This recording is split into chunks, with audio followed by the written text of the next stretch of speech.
অনেক টেস্টি এবং মজাদার একটা খাবার, যেটা আপনারা ঝটপট করে বাসায় তৈরি করতে পারবেন। আসুন দেখা যাক কিভাবে কি করলাম। তো পেঁয়াজ কুচি, কাঁচামরিচ কুচি দিয়ে দিলাম, পরিমাণ মতো একটু লবণ দিয়ে ভালো করে একটু চটকে নিচ্ছি যাতে পেঁয়াজের মধ্যে লবণটা ঢোকে। এরপর দিয়ে দিলাম অল্প পরিমাপে একটু হলুদের গুঁড়ো, দিয়ে সেটা দিয়েও মাখিয়ে নিচ্ছি। তারপর দিয়ে দিব আমি বেসন। আপনারা চাইলে ডাল বাটা থাকলে ওটাও দিতে পারেন।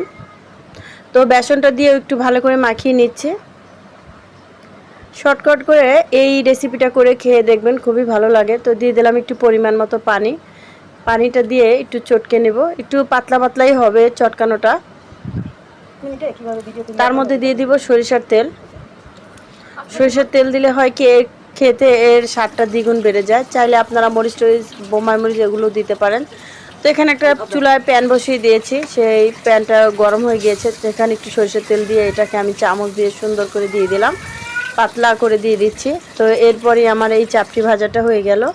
তো মাশাল্লাহ মাশাল্লাহ, অনেক সুন্দর, খেতেও টেস্টি এবং মজাদার। তো আমার ভিডিওটা যদি ভালো লাগে অবশ্যই লাইক কমেন্ট শেয়ার করবেন।